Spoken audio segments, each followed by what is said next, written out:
welcome back to another incredible and exciting installment of Arcane Archive presents MetaTalks. And today, as every day that we do this, we have another incredible, rousing topic to discuss that we're just going to literally burn your ears off about. Sam, we want to go ahead and tell the people what we're going to be talking about today. Yeah, we're going to be talking about backgrounds today. Backgrounds! You know, yes. the personality, the backbone of your D&D character that a lot of people forget about, but some people maybe overindulge in, and we're going to talk all about we're going to talk so much about it. This particular session, I'm going to say, is probably going to be just like, and not that others technically aren't, but there's going to be a lot of like, just kind of talking and ranting about like our personal kind of takes and vibes and feelings rather than and don't worry, we are definitely going to go into like, you know, more of the mechanics of it and the application of it, what a background is, and kind of probably what usually the intention behind it is supposed to be. But with that being the case, since we got a lot to talk about, we're probably going to be here for hours as usual. Sam, we'll go ahead and start us off. Why don't you go ahead and tell the people what is a D&D 5th edition background? Yeah. So off of the 5th edition Player's Handbook, choosing a background provides you with important story cues about your character's identity. The most important question to ask about your background is what changed. Why did you stop doing whatever your background describes and start adventuring? Where did you get the money to purchase your gear? If you come from a wealthy background, why don't you have more money? Etc., etc. But what backgrounds give your character is an opportunity to have a past, because obviously you weren't just born. So it gives you things like proficiencies based on what you used to do. Sometimes it'll give you languages or starting equipment that it would make sense that you have. They do have also a tab for things like suggested characteristics and personality traits, which bonds, flaws, things like that. If you're like me, you never fill those in on your character sheet because they just happen when you roleplay. But also, you can absolutely write them down take some of those suggestions. Like, again, they're, as with almost everything, they are guidelines to allow you to like give, like, for me, I like to take maybe a little bit of the suggested characteristics that they have in a background and use that maybe to even help flesh my character out a bit too. You know what I mean? It's just like there are little things you can use. Go ahead, Sam. Sorry, continue. Yeah, no. And so I'm just gonna run down Acolyte as an example. It's kind of the most basic background. It's one of the like. It's the basic B1. It's the starting 5 backgrounds that you'd see in the Player's Handbook before going into the full list. Yeah, it also happens to be at the top of the list. Yeah, it's alphabetical lists are my favorite. Acolyte. So you've spent your life in the service of a temple to a specific god or pantheon of gods. You act as an intermediary between the realm of the holy and the mortal world, performing sacred rites and offering sacrifices in order to conduct worshippers into the presence of the divine. You are not necessarily a cleric. Performing sacred rites is not the same as channeling divine power. Basically, you're a cleric light. In kind of how I look at it. You're a worshipper that holds more than just I go to church every Sunday. I was gonna say, like, I'd say, like, you're like a devout individual, right? Like you participate. You don't just show up. You participate. You're part of it. You have a very strong belief and connection, like like it says, either a specific god or even like a pantheon of gods. And to be fair, there's ways to play with this, whether you were part of a temple or you were. You had your own kind of thing going on. But for example, it gives you skill proficiencies of insight and religion. That is just what it gives you. You just get bonus proficiencies with those. You get 2 languages. Mostly, I would say for me, it'd be because in a lot of religious institutions in 5e, there is There is an education there. So you studied things. And they're also usually very communal as well from many different like cultures and stuff. So and then you get in your equipment list, you will add a holy symbol. So it's a gift that when you entered this kind of community, priest or priestesshood, a prayer book or prayer wheel, some incense, vestments, common clothes, and a pouch containing 15 gold. You also get a really cool feature, which is Shelter of the Faithful. As an acolyte, you command the respect of those who share your faith. You can perform the religious ceremonies of your deity. You and your adventuring companions can expect to receive free healing and care at a temple, shrine, or other established presence of your faith, though you must provide any material components needed for the spells. Those who share your religion will support you, but only you at a modest lifestyle. You might also have ties to a specific temple dedicated to your chosen deity or pantheon, and you have a residence there. This could be the temple where you used to serve, if you remain on good terms with it, or a temple where you have found a new home. While near your temple, you can call upon priests for assistance, provided the assistance you ask for is not hazardous, and you remain in good standing with your temple. Basically, they know you. It's a positive thing, unless you spin it to not quite be such. So I love these kinds of things. Here's one particular aspect, and probably one of the biggest ones that I wanted to touch upon in today's sesh, about essentially, and kind of tell me, I know you have your own personal experience with this as well, Sam, but for me, in my experiences on almost any campaign that I have played in, a character's background has almost like never really come into play, either like roleplay wise. It's more roleplay, is more common, but even that is kind of rare. But especially like a background feature, in my experience, is almost like never been applied without like deliberate like insistence by like the player. So here's the thing, and this is how I would look at something like that. If you're gonna come to the table, say I build a character, he's an acolyte, maybe not necessarily a cleric, but part of a community. If I want that community to be a part of my backstory and be used at the table, I have to put in the effort to tell my DM what it's like. Oh yeah, no. And I have to put in the effort, like, cause so say you're playing in Forgotten Realms, and your community is up in Waterdeep, but you're in another city altogether. Neverwinter, yeah. They might not talk to each other, and so you can still use the fact that, well, no, look at, I'm wearing these clothes, look at my symbol, I'm with you, but you're not in the same city. And so maybe there's a connection, maybe there isn't, that's up to your DM, but you as a player have to push a lot of these things. There are some backgrounds that have easier features to use. They're more mechanically in the game already. I think a feature like this is useful, but you have to put in the legwork both at the table, agree. Out of the table. So when you write your character's backstory or the information you give to your DM, as well as you have to roleplay it. I hate when people come to the table and they have like Sage as their background, and they just were like, "Oh no, I have that, so I get to do this." And it's like, roleplay it. Talk to me. What are we doing?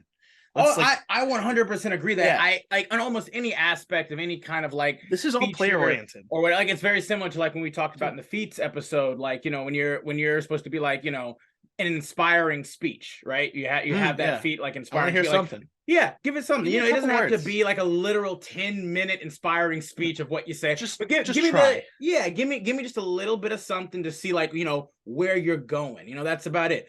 I also agree for sure. Like any kind of like, you know, ability such as this is like, because for instance, to your point, if you're in Forgotten Realms, you are originally out of Waterdeep, but it also does specifically say that you are specifically dedicated to a specific god or pantheon of gods. Meaning that these gods, most people, like, you know, whether it be from Neverwinter, Waterdeep, or like Baldur's Gate, there's going to be that connection between a pantheon of gods. Like usually they will have a temple to some kind of god in that area and in those cities. Meaning like, realistically speaking, you absolutely could find a temple dedicated to one of the gods that you probably worship. They just might not help you as much as your home temple. Oh, sure. And like not. That's where the role play comes in. I agree. If you walk into the door, in good standing. If you walk into the door expecting them to wait on you hand and foot, that's not going to happen, because guess what? There are many people that are probably already at that temple that outrank the shit out of you. Oh, you know, it's like, you're just a traveling acolyte. You're not a priest. You're not someone in a high order in a religious, temple. And that also could you have to again.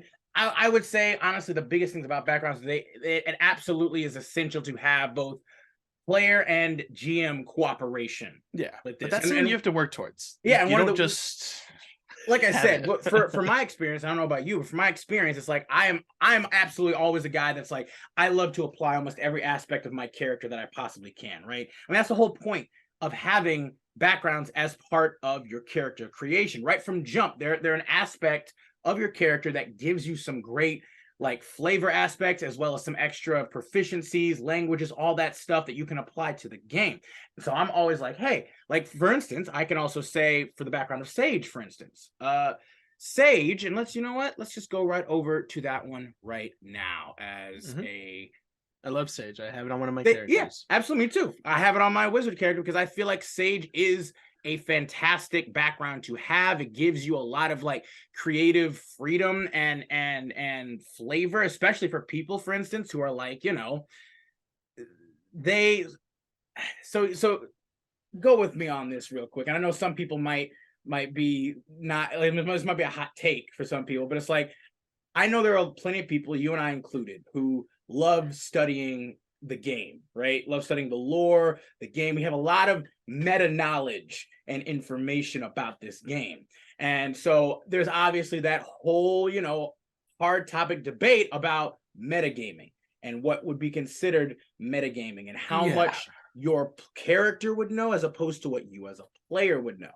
Now, one reason that I love Sage is that it is one of those backgrounds. It gives one of those features that allows people who took a lot of time and effort to study things of the game and like would love to be able to share and utilize that information. And again, there's nothing wrong with that, in my opinion. It's like, yeah, you took the time to learn this. Why wouldn't you want to try and apply it? And in my opinion, I love when characters and players want to utilize their knowledge. I think there's a difference between utilizing, you know, out of game knowledge that you have learned in in game in a believable, reasonable, and flavorful aspect, as opposed to being like, oh, I know how much HP that monster has and what all of its weaknesses, and it has this much. So you guys want to do this much. It's like that's different. That's like you're not necessarily applying that in a real like role play in world kind of way. Like you are literally metagaming. Like you are talking about its hit point total. Your character has no idea what this. You don't know necessarily what that is. Like, sure,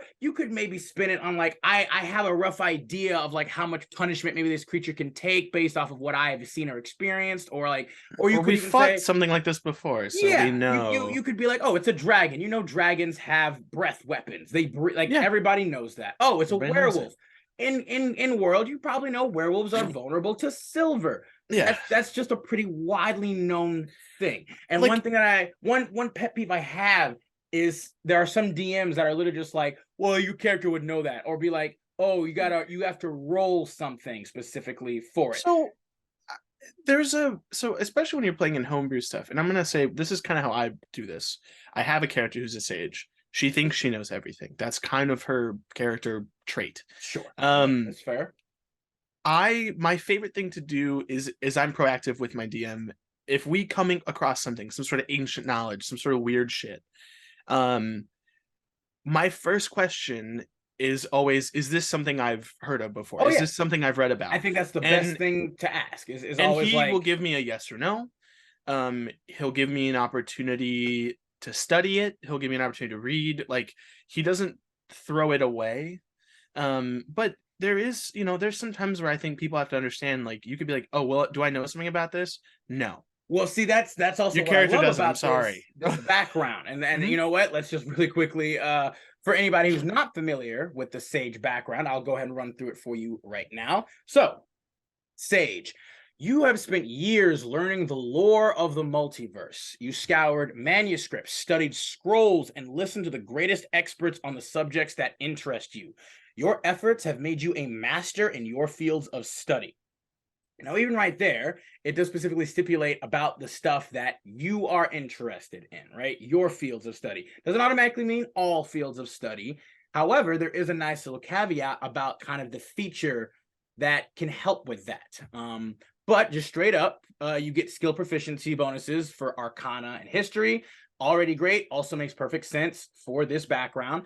You get 2 languages of your choice, as well as your equipment would be you get a bottle of black ink, a quill, a small knife, a letter from a dead colleague posing a question you have not yet been able to answer, a set of common clothes, and a pouch containing 10 gold. Now, the feature for this particular background is very cool. It's called Researcher. When you attempt to learn or recall a piece of lore, if you do not know that information already, you often know where and from whom you can obtain it from. Usually, this information comes from a library, a scriptorium, a university, or a sage or other learned person or creature. However, your DM might rule that the knowledge you seek is secreted away in an almost inaccessible place, or that it simply cannot be found by, mundane or normal means. Unearthing the deepest secrets of the multiverse can sometimes require an adventure or even a whole campaign. So once again, as I kind of stipulate at the front, it's like there are plenty of people who have read up and done all this knowledge, all this research, like in the real world about the game. And obviously, we as people, we want to be able to apply that and utilize that. It's like it is a bit of a compulsion or desire to be like, yeah, I know this is so cool. I want to you feel good. And this particular background is something that can help you do it. And in my opinion, a reasonable, fair, and flavorful way. It allows you to have some capacity as such to do so without it just being like, how, for instance, if you had the charlatan background, or even the hermit background, for instance, you wouldn't necessarily know a lot about the current societal structure or the economic structure of if you're a hermit of this city you're in, you know what I mean? Or you wouldn't know much about the political goings on there. How would you? If you're a charlatan, you wouldn't know much about, because you'd probably be in the city for the most part. You'd be, or sorry, urchin was the one I'm talking about. Urchin. You had grown up in the city streets. You wouldn't know much about wildlife. You wouldn't know much about, how to hunt, or maybe the best way to survive in an open forest environment. Yeah. But with Sage, it is something that's okay, you have at least studied it. And so you might at least have a justification for having certain understanding, at least theoretically, on how things kind of work. Yeah, I'm going to give you kind of two examples of how this is used in my two very, very different campaigns for Sage specifically, because I've seen it happen. In my Monday campaign, which is, very much a homebrew setting, all of the stuff that happens there, I can't use my metagame knowledge about, say, Forgotten Realms to do anything here. I can about monsters, but I don't, because I don't really want to. I want to enjoy the game. Yeah, unless of course it makes sense. Like a werewolf and if we knew about it, so my character is treated as well read because I have intelligence and I have the prerequisite proficiencies. For things like Sage, I try to use it. I'll ask him if I can use it, and he either is roll for me, or we'll see what happens. I think it's kind of he gives me the opportunity more often, even if it doesn't get me any knowledge, because he knows that my character is trying, and whether that stuff has been locked away and there's no way I'm going to know about it, he lets me roll and he lets me try anyway. In my Tuesday campaign, we have a wizard with Sage, and he's basically just treated as my DM will be oh, would anyone know about this? Does anyone have Sage? Oh, you do. Roll.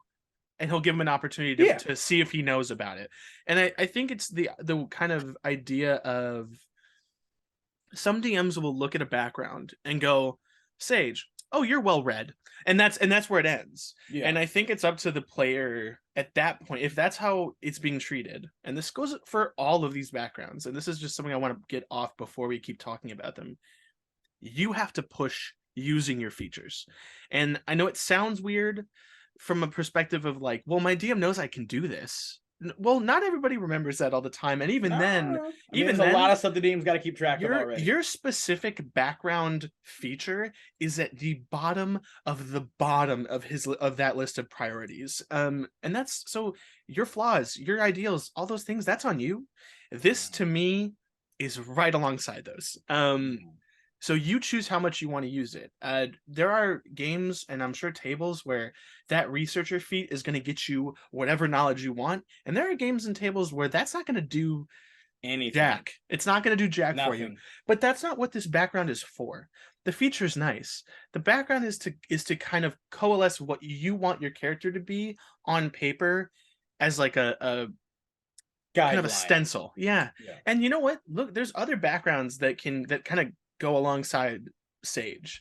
More specific ones now, like archaeologist, anthropologist, things like that. Yeah, where you have more of a specialty, so to speak, in regards to that. And again, to your point too, like in my experience, like I really love the fact that in your experience, like you have DMs and GMs that do like are looking for those moments to be able to apply, because that's what I love to do. Like for me, every time I'm GMing for people, I'm like, yo, any aspect of your character, I'm always down to try and give you that opportunity to like shine and use what you have.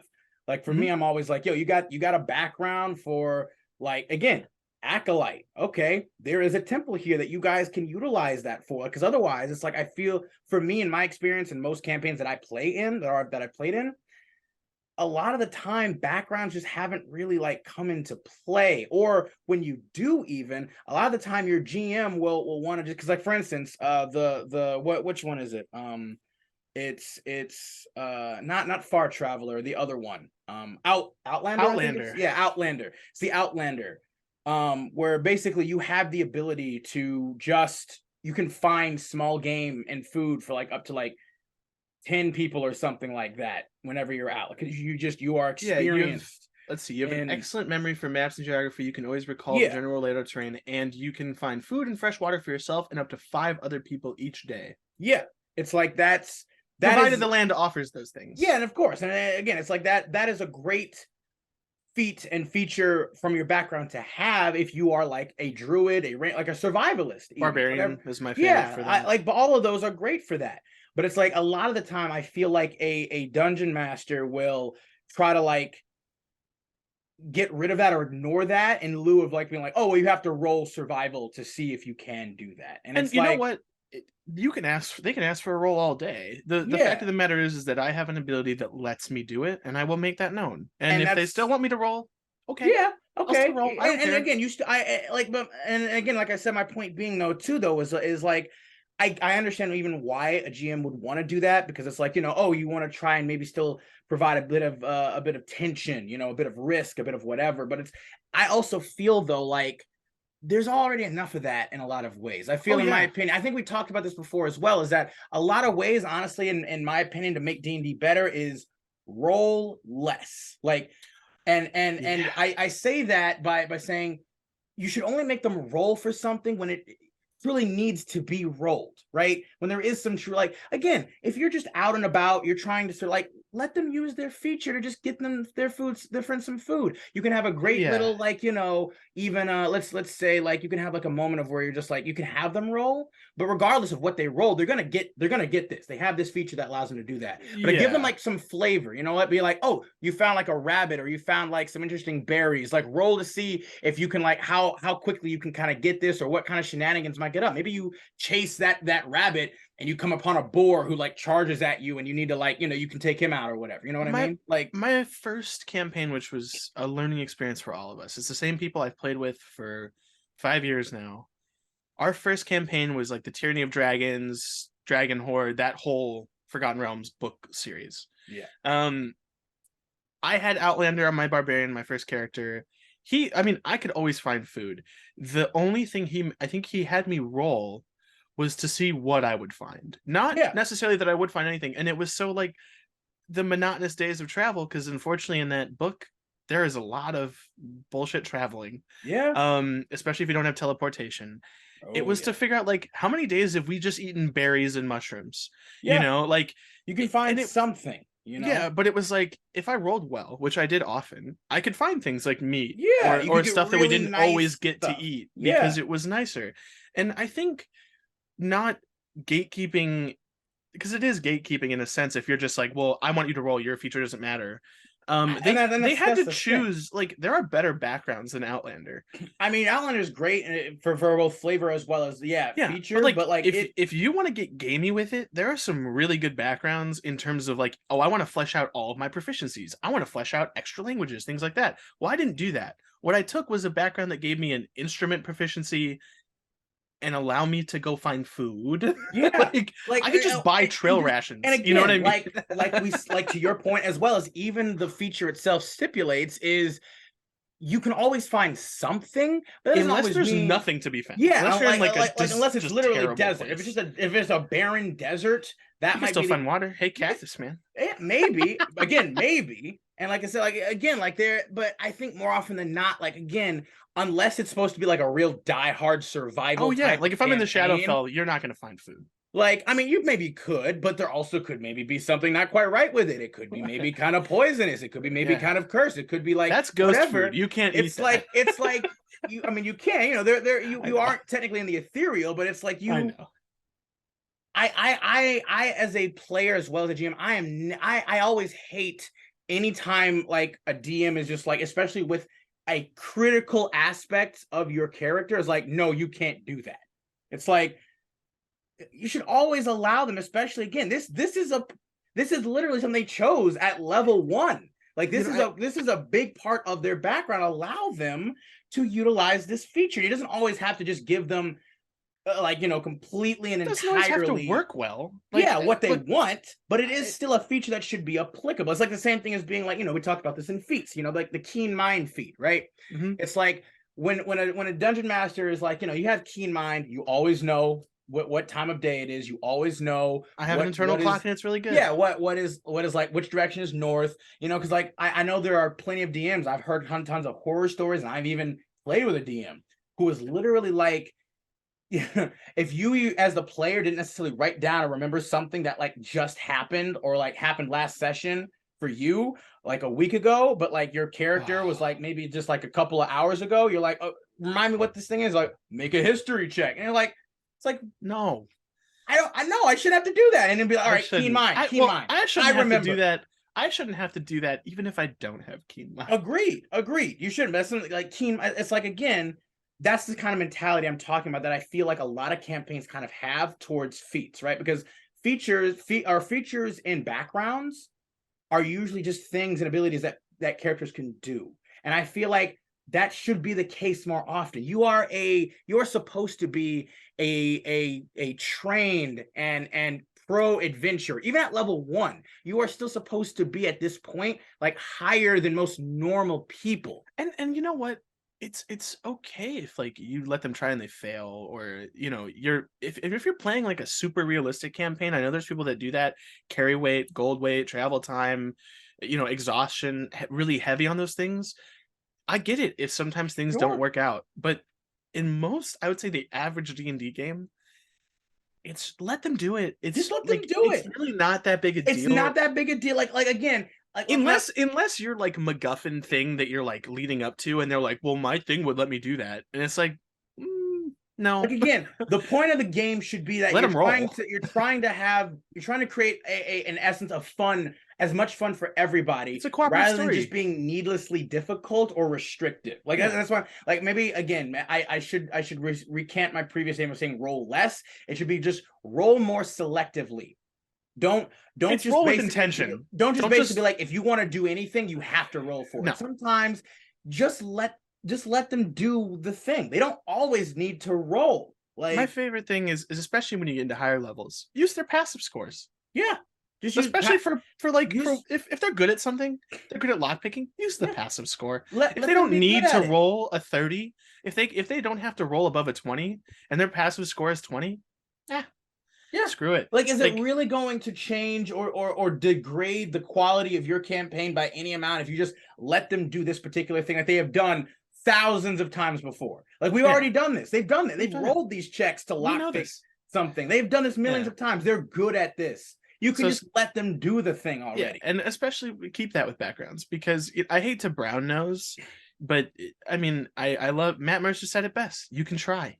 Yeah, you can always try. That you simple. can certainly always try. It's that simple, and you know, not to sound like, oh, that's the only way to do things, but I feel like overall, an inexperienced DM will ignore things like backgrounds or not think about what kind of features that brings to the table, and then get frustrated a lot of stuff. and get frustrated when someone's like, well, no, I can do that. Yeah, I have this thing. And I think that it goes both ways in that scenario, where it's like, well, if you have an ability, let them know in a way that's not like, well, I can do that. No, you don't have to be an asshole about it. No, like, and you don't have to basically be like, I got keen mind, so I remember everything within the last month. So I, as a player, don't actually have to try to remember anything, because I'll just have my DM or some of the other note takers tell me. Like that is a dick way. Try. That's a dick way to utilize that feat / ability. It's like, just because you have keen mind doesn't mean that you should just basically not try, like Sam said.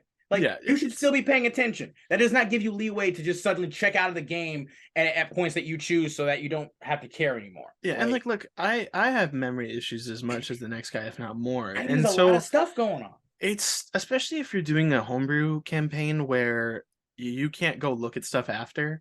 Or maybe you Like suck in my at Monday taking night notes, game, you know? yeah, You and suck like at I used writing to stuff take notes. down. I used to take notes all the time, and then what ended up happening is he would just tell people anyway. So I was like, Yeah. I'm not gonna take notes and spend half my time while we're playing writing stuff down because my handwriting's garbage and I can't read any of it anyway. Yeah, and like when they take the time to write notes, he's saying something else that you And I can't miss pay that, attention and then to. I have to ask again, and it's like not helpful. So the reality is like with, and this is going to be for all of these.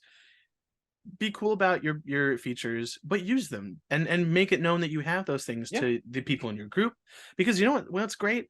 Eventually, when you're with a group of people that you played with for a long time, you don't even have to necessarily go from player to DM to player. It's player to player to player to DM. It's you all talk about what you can do and offer it to each other, and you look at your DM like, hey, can we do this? And it's a great way to kind of work as a group. I think at this point we've established how we feel about backgrounds. We love them. We love them. We like how we want to see more application of them. We want them implemented. Like active application is the biggest thing, where it's because it's just like they're great. They're and I know I feel like that's kind of one of the things that the new 1D&D that they're trying to do is like they've been going really hard on backgrounds now, where they've made like backgrounds everything, right? They've made your background like your race, your culture, all that stuff is I think one of the play tests they were doing for backgrounds now, because again in 5e I'm like from everything that I've seen and experienced personally, a lot of the time your background kind of just falls to the side, almost forgotten entirely. Like it just you have to really implement it into your characters. You certainly have to try, and then even more so, DMs, GMs, you guys have to be willing to either. I mean, like I'm like what Sam said. Like I love Sam. The fact that Sam's GMs are like they are actively trying to like be like, hey, does anybody have this? Does anybody have something that could be applicable here? That's great. And short of that, it's like at the very least, then you need to be accepting of if a player says, hey, I have this cool ability. Can I use this here? And be like, yeah, you know what? Go ahead. That's great. Like, you know, if you don't need to make every little tiny thing some daunting obstacle for the party to overcome, right? You already set up that. You have your BBEG most likely. You have some kind of encounter plan for combat. Like, you don't need to make it a whole thing where it's like, hey, survival. If they're an experienced ranger, druid, barbarian, whatever, just let them use their outlander feat to get some food for everybody. It could be a great moment for them to be like, hey, you guys, I foraged last 100 for food. We got this stuff here. Great. Then you can let the dude who took the like a chef background cook it for them. You know what I mean? Like, it's great moments. You don't need to always be like hiding these great moments behind a dice barrier, right? Behind the dice wall. It's okay. But with that said, you know what? Let's go ahead and talk about some of our favorite backgrounds that you and I both love. We already talked about a couple. Like, again, I think we both agree, like Sage. We both love that background. It's a great one for various reasons. But one of the other ones that I actually really liked, I believe was Criminal/Spy is one of my other favorite ones. I like this one a lot. You are an experienced criminal with a history of breaking the law. You have spent a lot of time among other criminals and still have contacts within the criminal underworld. You're far closer than most people to the world of murder, theft, and violence that pervades the underbelly of civilization. And you have survived up to this point by flouting the rules and regulations of society. Your skill proficiencies, you automatically get deception and stealth. Two really great like skills for almost kind of anybody, honestly. They make sense for this background. You also get one type of gaming set and thieves tool proficiencies. So that's like really great, especially if you're not like a rogue who just automatically gets thieves tools and stuff, or have it. Proficiencies in deception and stealth. You just get that. There's not a lot of things that automatically just get thieves tool proficiency, so that's great. You also get a crowbar for your equipment, a set of dark common clothes, including a hood and a pouch containing 15 gold. And the cool feature that you get is called Criminal Contact. You have a reliable and trustworthy contact who acts as your liaison to a network of other criminals. You know how to get messages to and from your contact, even over great distances. Specifically, you know the local messengers, corrupt caravan masters, and seedy sailors who can deliver messages for you. That is so great. It is so like right and plump with like RP potential. That's incredible. So again, no matter, I feel like backgrounds that have features that allow you kind of like no matter where you are to be applicable are some of the best. This even says Overgrade doesn't, no matter where you are, you can always kind of like send a crow or an owl, or like it says, like pay some dude or whatever to send like a message to your criminal contact who can then like maybe deliver you some cool items or information about some stuff happening in your current environment, like a city or something. Yeah. Like, and you know what? With stuff like this is this relies on the DM to make the effort of like, oh yeah, you have to now what makes establish sense, a criminal contact. You got to be able to like, you know, be like, hey, how much does this criminal really help you? Like, what's your relationship with them? Like, again, most backgrounds are going to require pretty heavy DM/player, you know, cooperation, communication. Because it's also like, well, who are you trying to contact?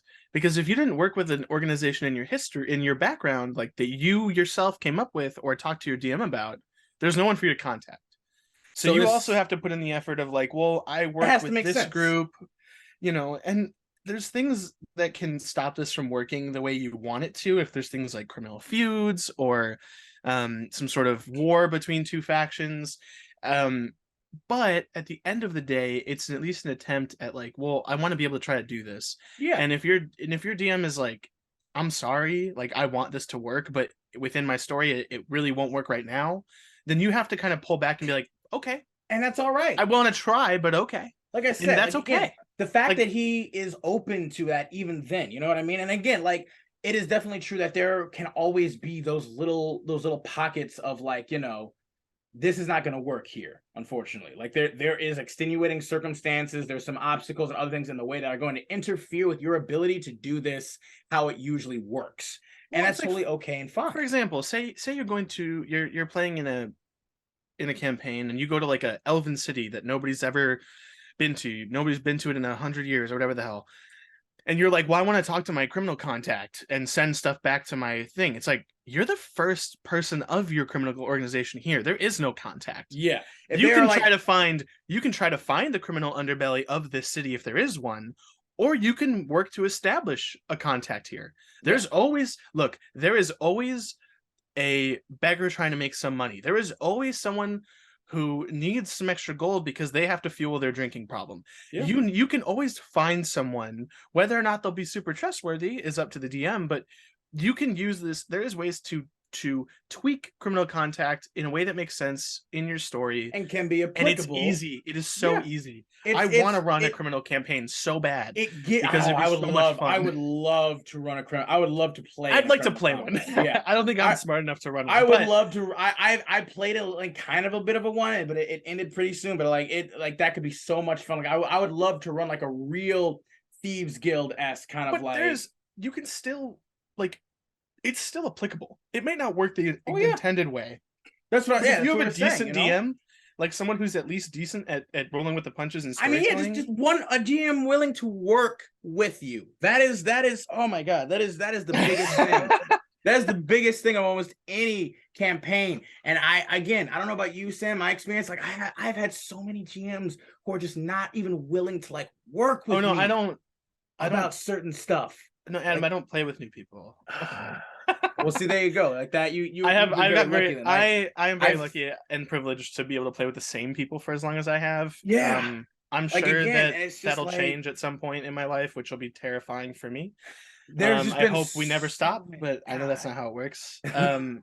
No, you've been very lucky. You guys have been going strong for like 5 years now. That's amazing, bro. Like, cause like I've played with so many GMs who like, again, I feel like so many GMs just like default mentality is just like, I in order to make things fun, I need to make it as hard as possible on the party to do things. And I'm like, no, you don't have that. That's not just automatically fun. Yes, providing things can be difficult. Providing a certain 100% be difficult. Yeah, providing a certain amount of like obstacles, right? Providing a certain amount, like not necessarily just always giving a party exactly what they want, exactly the way they want it is good. Providing a little bit of difficult spike and scaling in certain aspects, or again, you can make them work for it a little bit. Yeah. But let them do it. You don't just be like, nah, I don't really know about that. Like, you know, it's like, again, for one particular a game that I'm playing, and like I had the background, and we can go to it right now as a matter of fact, called Far Traveler, and it's one of the newer ones. that No, came that's out. Sword Coast Adventures Guide. Oh, it is Sword Coast Adventures Guide. That's For an some reason I thought- old. yeah. That's For a some that's an reason, I OG thought background. that is an older one. For some reason, I thought it was. That's one of my favorite backgrounds. It's older. widely applicable. Yeah, it's widely applicable. But and because again, for instance, like so, my character basically has come from like kind of an isolated island and area that he somehow like was teleported out of his knowledge. Like, yeah, he doesn't exactly know what happened, but I also made it because he's also like a nomad. He likes to travel to places. He likes to learn about all kinds of stuff everywhere, right? And so that, in essence, I got the idea. I was like, okay, far travel, I think works because one, here I'll even just read out the thing real quick for y'all who are not familiar. Far traveler, almost all of the common people and other folk that one might encounter along the Sword Coast or in the north have one thing in common. They live out their lives without ever traveling more than a few miles from where they were born. You are not one of those folk. You are from a distant place, one so remote that few of the common folk in the north realize that it even exists. And chances are good that even if some people you meet have heard of your homeland, they know merely the name and perhaps a few outrageous stories. You have come to this part of Faerun for your own reasons, which you might or might not choose to share. Although you will undoubtedly find some of this land's ways to be strange and discomforting, you can also be sure that some things its people take for granted will be to you new wonders that you've never laid eyes on before. By the same token, you're a person of interest, for good or ill, to those around you almost anywhere you go. Now, it specifically like references Sword Coast and the North and like Faerun, but it doesn't have to be. It can be any homebrew world that you guys had. Just literally like exchange out the words Sword Coast, Faerun, whatever, with whatever is applicable, and there you have it. There you go. You get skill proficiencies of both insight and perception, which are two probably the best skills in the game, the most used that you'll ever use. Tool proficiencies, you get any one musical or gaming set of your choice, or musical instrument or gaming set of your choice, likely something native to your homeland, as well as any one language of your choice. You also get, for equipment, one set of traveler's clothes, any one musical instrument or gaming set you're proficient with, poorly wrought maps from your homeland that depict where you are in wherever you are now, a small piece of jewelry worth 10 gold in the style of your homeland's craftsmanship, and a pouch containing 5 gold. Like, that's great. And so essentially, like, I took that. I'm like, yeah, my guy is literally a nomad. Like, he got transported from some kind of isolated island that wasn't like super big, but he like into this new place, and he's always had a fascination with learning other cultures and people and doing all that. So he would be very far and well traveled. And so it's like, you know, I felt like that also, similarly to Sage almost, that would give him, or give me as a player as well, for any, like, you know, if there's going to be some historical like lore that the DM drops, or some like that's about your homeland. Yeah, or even just about even maybe other things that he's traveled to. You know, as a far traveler, it might be even more than just my homeland. He could travel to some other far off place too before, and then come back around. You know what I mean? And it's like, okay, can I maybe roll for history to see if I might have heard anything even slightly about this from all the places I've been to? And he was just like, nah, no, I don't think so. And it's just like, again, it's like, okay, you dropped this bit of lore here. So, and there wasn't like, again, it wasn't in depth. It wasn't super like descriptive or anything. So I'm like, okay, if you drop that bit of lore, give me an opportunity to maybe... Yeah, can we get some, maybe an opportunity to expand upon that a bit, to get a little bit more in-depth information, because that gives you, as in the GM who created this world, an opportunity to really share what you have made here. You know what I mean? And I'm like, it blows my mind at times for GM, because for me as a GM, I am almost always like, I am giddy with excitement to share the information and the lore that I've made in this world. I'm like, okay, so you guys this, like, there's a symbol on the wall that, is anybody proficient in like religion or history or anything like that? Oh, you perfect. Roll for this. Okay, you got it. You recognize this thing in your studies as like, I am so happy and like excited to share information about, so to give information to the party. And I can just never understand GMs who, like, when a party member literally has something that like gives literally a silver platter for you to serve up your lore and information and your build and your world building. It's like, why wouldn't you want to take that? Like, it just, it boggles my mind sometimes, let me tell you. My thing is with that is just, you have to tweak it a little to be like, why would they know this? And you have to think about it for a second. Some DMs just don't want to deal with that. and it doesn't really make sense to me, because then why are you playing a cooperative I guess what I'm storytelling saying. game? It's like the point is you're trying to highlight a character's feature. One other cool, I actually didn't even say the feature of Far Traveler that is pretty cool and interesting is the feature is known as All Eyes on You. Your accent, mannerisms, figures of speech, and perhaps even your appearance all mark you as foreign. Curious glances are directed your way wherever you go, which can be a nuisance, but you also gain the friendly interest of scholars and others intrigued by far-off lands, to say nothing of everyday folk who are eager to hear stories of your homeland. You can parlay this attention into access to people and places you might not otherwise have. For you and your traveling companions, noble lords, scholars, and merchant princes, to name a few, might be interested in hearing about your distant homeland and people. Like, that right there is also great. That maybe that nobleman or that king that you're trying to get an audience with, if you have this feature, be like, hey, I can maybe try to parlay an audience with them about trying to maybe tell them some interesting stories if they're particularly, maybe more extroverted and love to hear about that stuff. We don't have to be like, okay, you guys have to get inside the palace now. What are you doing? How are you gonna climb over? Are you gonna try and beat up the guards? You're gonna just like, no, I can flavorfully parlay our way inside with this feature to maybe get an audience, and then we can talk to them about this thing. And I feel like, again, so many DMs are just like, oh, well, I had this idea that you guys we're gonna have to like fight your way in, or you guys are gonna sneak your way in, or you guys are gonna do it this specific way. And then when presented with like, I can maybe do this thing. This is a literal feature that I have, Like that's okay. Like I love it when someone tries to go out, like uses something to do it a different way than I had imagined. Yeah, me too. I love the road. Like I'm like, oh shit, okay. I feel like that's better than the alternative, which is just the anticipated, expected railroading them into something that they don't want to do. I love Far Traveler. It's between Outlander and Far Traveler. Those are like two of my. Oh yeah. If I'm gonna play. Because for me, I make a lot of what I'll do is I'll roll a character, I'll make it, and then I'll be like, well, where did they come from?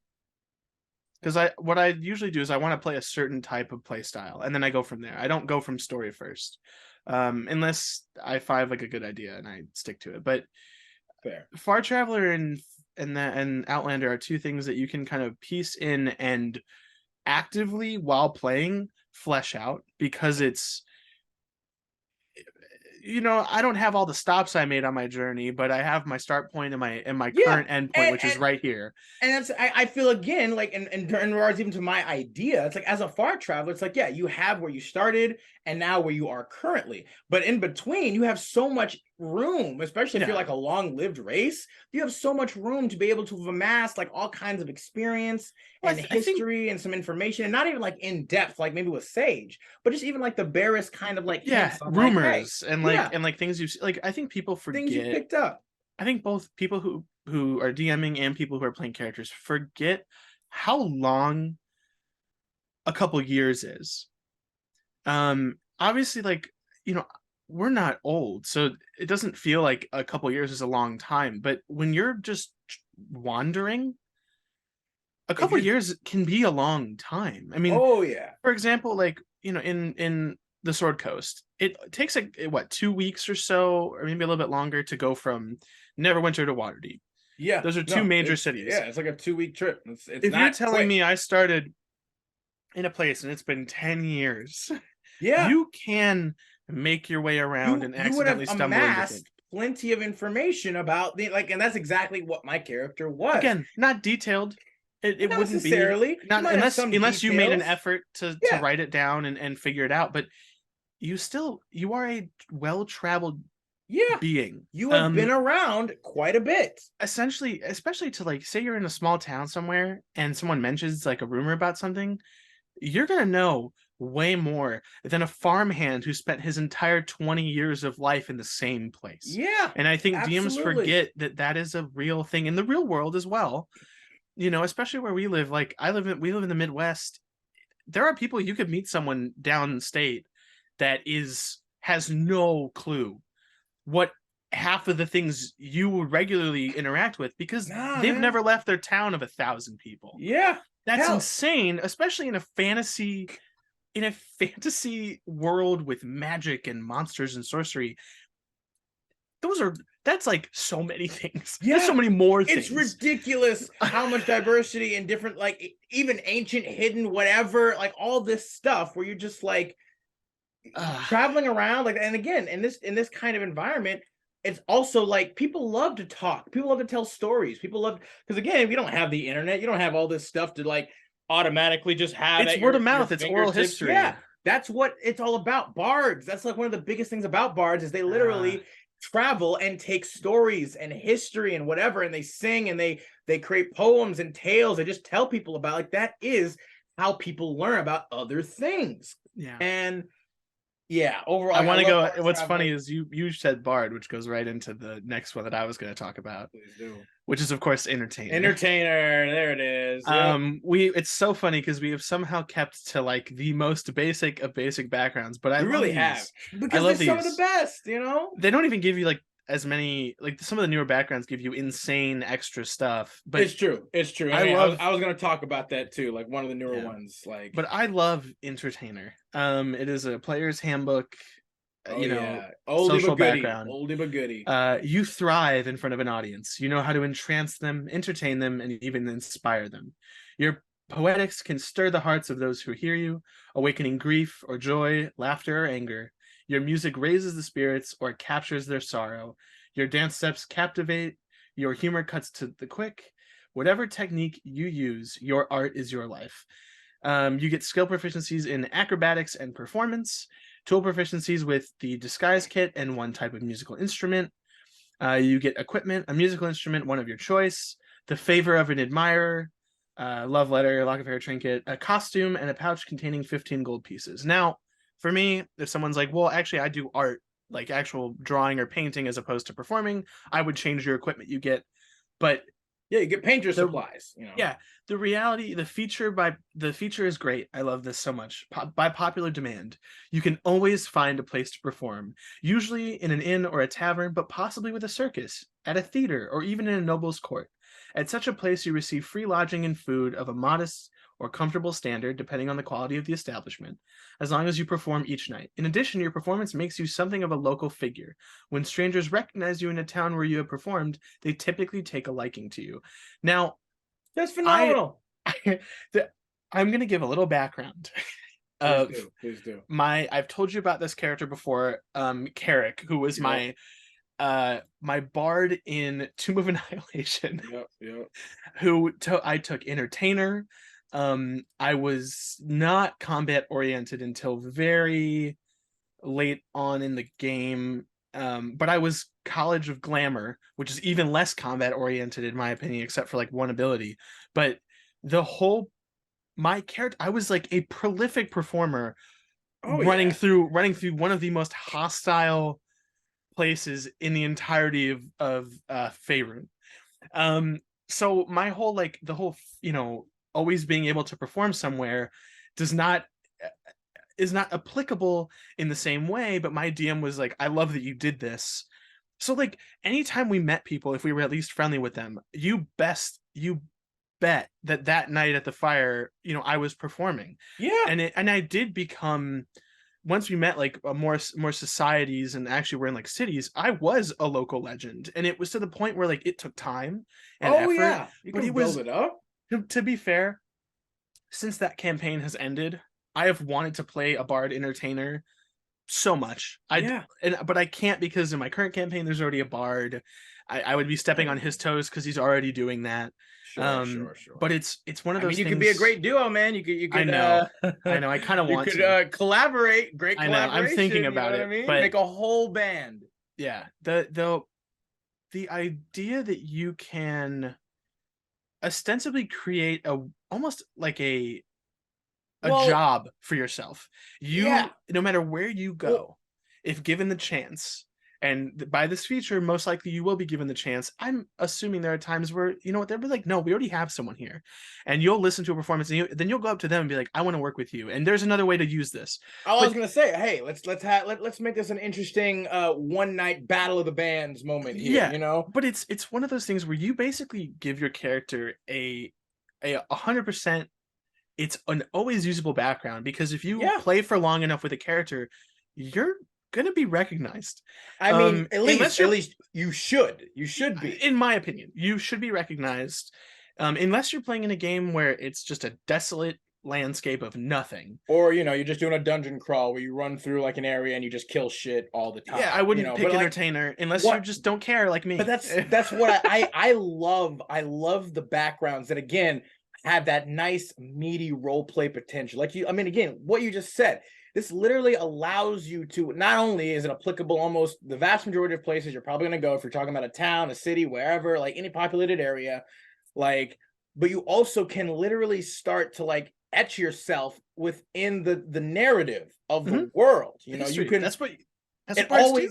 It always gives you such great opportunity to just do something, as well as have more to your character than just I kill things well. You know what I mean? Yeah. I'm a powerful adventurer that kills stuff. It's no, you're an actual performer. You're an entertainer. You did all this stuff. People know and love you in more ways than just I went and I killed this thing one time. I still want to do a samurai fighter who's an entertainer background and is a poet. Yeah. You mean he does maybe haikus or something? Yeah, I'm just gonna write shitty haikus for an entire campaign. But the reality is we say at a town or an inn or whatever. No, you don't even need that. No, a campfire is just as much of a stage. Caravan, for instance. Caravans always stop at the end of the day and they all get together. Just as much of a stage as anything else. Dude, it'd be fantastic. Entertainer is amazing. And you know what? I'm gonna say this right now to people who see this and are like, well, I'm not good at being charismatic in real life. You don't have to be. Because when I played this character, I was not. By the end of this character, I can definitely say my social skills were better than at the start of this character. And we played for a couple years. So yes, it takes time. But oh my God, just fake it till you make it is honestly, because with Bard, persuasion, deception, and performance are your bread and butter. You might as well fake it till you make it. You might not even be that good. And that's my favorite thing about this is just because you can guarantee yourself a spot to play does not mean you'll make a whole lot of money. No.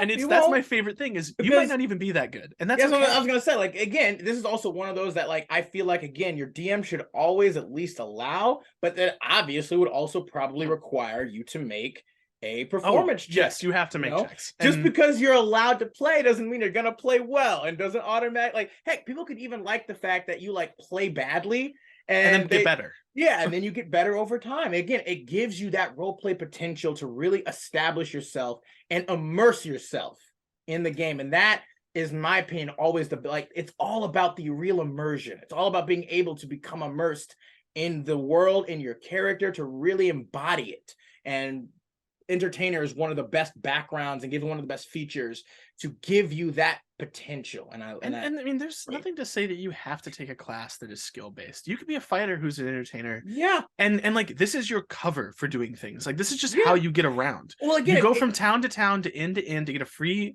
room and board because you're playing that night. Food, whatever. Because you just need to survive. You could be an entertainer out of necessity. That's also my favorite thing. Yeah. Or you're a barbarian who know how to play an instrument local to your tribe. Yeah, I was gonna say, drums. And you go around and you're like a drum, you're just so you go around to inns finding people that play and you play a backbeat for their music. Damn. Yes. Barbarian. Xylophone made out of bones. Oh, see, exactly. Xylophone made out of bones. You don't have to be that good, but it could be entertainment out of necessity. Think busker. You know what I mean? You could be genuinely really good, but you might also not have any other options. And that's why I like this background, because you can spread it. It's like butter. It goes over a bunch of different things. It tastes good on. So you could be a fighter who's a magician. Doesn't have magic. Sleight of hand magician. Doesn't have magic. Is just an actual magician.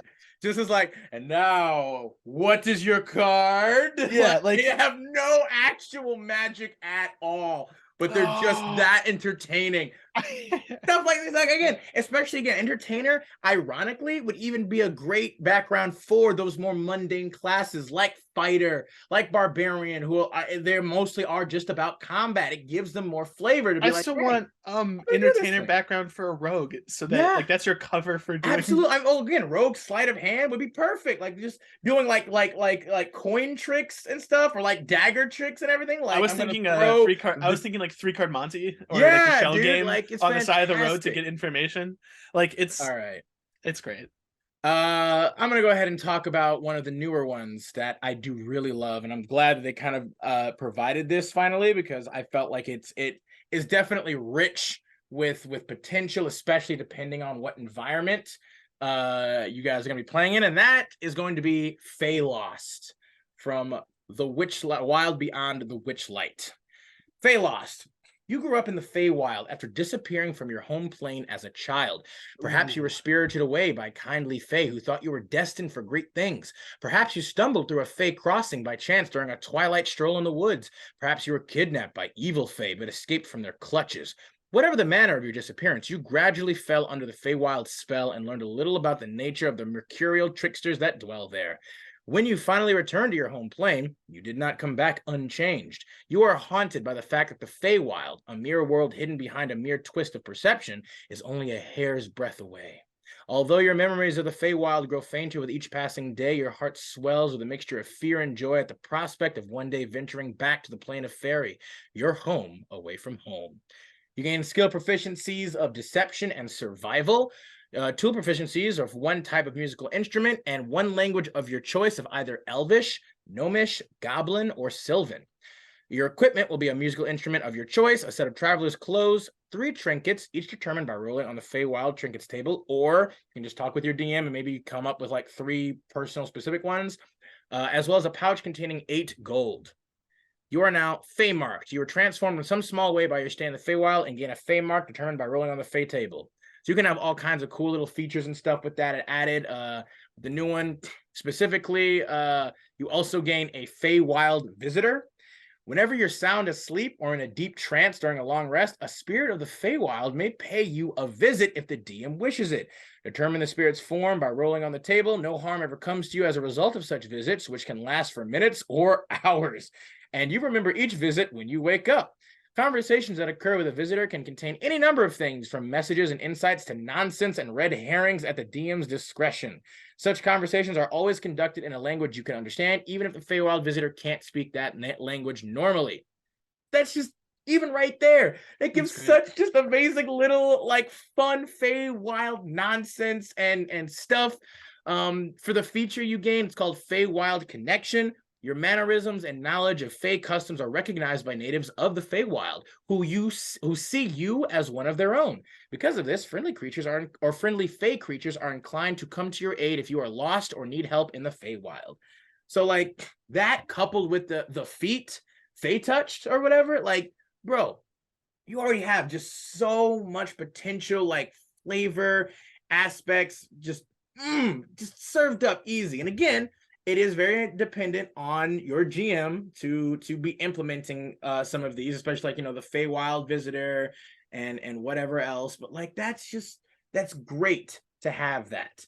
It provides you with a lot of cool benefits and bonuses, as well as just like being, once again, wonderful potential to just have all kinds of. It obviously does have to be very deliberately connected to the Feywild. So if you're running a campaign that is like Feywild adjacent or like dedicated, such a great background to have. I love it because Feywild is one of those things that it can be almost anywhere. Well, and like I don't think a lot of people maybe throw the Feywild into their campaign unless there's some sort of hook. It's not something you just randomly enter in like a story, unless the DM does it on purpose. So having a connection might give a DM opportunities to include that in their story, and it makes more sense without everyone just being blindsided by it. It could even say, because of you being Fey touched or Fey lost, you could even be that like connection to the Feywild that just makes shit happen out of nowhere. Because of your intrinsic tie and connection to it, it's like, oh, you're just walking somewhere. Oh, some Fey nonsense happens because you're involved and you're there, And yeah, it's great. Did you have another one that you wanted to talk about, bud? Because That's I do have kinda- another one of the new ones too. You can start with that. I'm just kind of looking through because I genuinely stick to kind of like I have like 8 or 9 backgrounds that I like to stick with just because No, of the I types feel of you. characters I like to play. All right. But yeah, go for it. Another new one that I definitely loved and in the edition is going to be Astral Drifter. Mm-hmm. That's a I thought you were gonna fantastic bring that one up. new edition one. That I have grown to love quite a bit. Astral Drifter which specifically comes from Spelljammer, if you can believe it. For longer than you can remember, you have traversed the astral sea. There, you experienced firsthand the wonders of the Silver Void. You stopped aging, and no longer felt hunger or thirst.